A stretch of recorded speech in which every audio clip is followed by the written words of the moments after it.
சுண்டைக்காய் துவையல் தான் பார்க்க போறோம். டிஃபரெண்டான ரெசிபி. ஆமா, கண்டிப்பா நீங்களே துவையல், தேங்காய் துவையல் சாப்பிட்டுருப்பீங்க, நிறைய துவையல் சாப்பிட்டுருப்பீங்க. இந்த மாதிரி மெத்தட்ல வந்து செஞ்சிருக்க மாதிரிங்க. ஸோ கண்டிப்பா சுண்டைக்காய் கிடைச்சி அப்படின்னா கண்டிப்பா ட்ரை பண்ணி பாருங்க. அதுல உள்ள அந்த விதையெல்லாம் வந்து ரொம்ப சத்து உள்ளது. நம்மளுக்கு தான் தெரியாம போயிடுச்சு. உனக்கு தெரியலையா? சுண்டைக்காயை இப்படி இந்த சுண்டைக்காயை எடுத்து இந்த மாதிரி காம்பை கிள்ளிட்டு, இந்த மாதிரி காம்பெல்லாம் கிள்ளிட்டு ரெண்டா அறுத்து எண்ணெயில போட்டு வதக்கி வச்சிருக்கேன். வதக்குனது தான் இது ரொம்ப நேரம் ஆகும். இதோட தோல் வந்து ரொம்ப ஹார்டா இருக்கும். சிம்லேயே வச்சு ரொம்ப நேரம் வதக்குனீங்க அப்படின்னா இந்த மாதிரி நல்லா வதங்கி வந்துடும். இந்த மாதிரி வதக்கி வந்துடும். சரி, ஓகே. துவையலுக்கு வந்து நல்லெண்ணெய் ஊற்றிக்கணும். நல்லெண்ணெய் 1 ஸ்பூன் ஊற்றி கொஞ்சோண்டு உளுந்து, 1 ஸ்பூன் உளுந்து போட்டு, ஒரு கொட்டை புளி போட்டு, அதுக்கப்புறம் 4-5 பூண்டு பல்லு போட்டு, 4-5 பூண்டு பல்லு, ஒரு 10 வரமிளகா போட்டு வதக்கி எடுத்து வச்சுக்கணும். எடுத்ததை நம்ம இப்போ இந்த மிக்ஸி ஜாரில் சேர்த்து நம்ம அரைக்க போகிறப்ப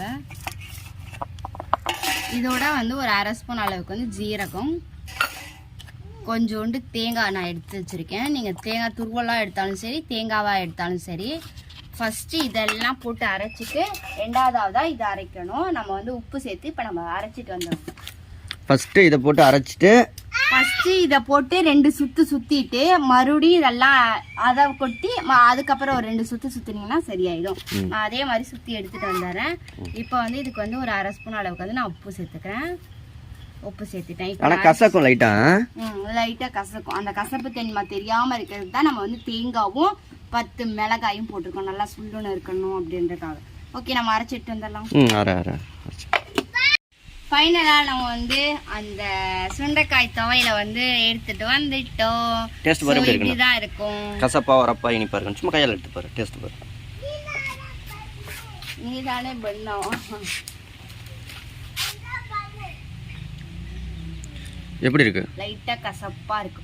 கசப்பா இருக்கு. உரைக்கல. லைட்டா உரைக்கு. உரைப்பு லைட்டா இருக்கு, கசப்பும் லைட்டா இருக்கு. அது ரெண்டும் மிக்சர் ஆகிருக்கு. கண்டிப்பாக உங்களுக்கு இந்த மாதிரி சுண்டைக்காய் கிடச்சிச்சின்னா இங்கே எல்லாம் 10 ரூபா தான். இது எவ்வளவு? இந்த ஒரு தட்டு ஃபுல்லாக உள்ளதே 10 ரூபா தான். பாதி தான் ஆக்கியிருக்கு, பாதி ஆக்கியிருக்கோம், பாதி அங்கே இருக்கு. ஸோ 10 ரூபாய்க்கு எங்களுக்கு கிடச்சிச்சு. ஸோ நீங்களும் கிடச்சிச்சு அப்படின்னா கண்டிப்பாக ட்ரை பண்ணி பாருங்க. இந்த மாதிரி துவையல்கள் செஞ்சு குழந்தைங்களுக்கு கொடுத்தீங்கன்னா நீங்கள் சுண்டைக்காய் வந்து அதுங்க பார்த்தோன்னே திங்காதுங்க, சாப்பிடாதுங்க. இந்த மாதிரி அரைச்சி கொடுக்கல உங்களுக்கு என்ன சட்னி தரீங்கன்னே தெரியாது. அதனால காரம் கம்மியாக போட்டு நீங்கள் குழந்தைங்களுக்கு கூட கொடுத்தீங்கன்னா சூப்பராக இருக்கும். சரி, இந்த வீடியோ பிடிச்சிருக்கும்னு நினைக்கிறேன். பிடிச்சிருந்துச்சு அப்படின்னா லைக் பண்ணி, ஷேர் பண்ணி, கமெண்ட் பண்ணுங்க. மாதிரி நம்ம சேனலில் சப்போர்ட் பண்ணுங்க, சப்ஸ்கிரைப் பண்ணுங்க. பாய். ஓகே, பாய். நீ எனக்கு ஒரு ஜூஸ் ஒன்று போட்டு கொண்டு வா, ஒரு லெமன் ஜூஸ். வெயில் தாங்க முடியல.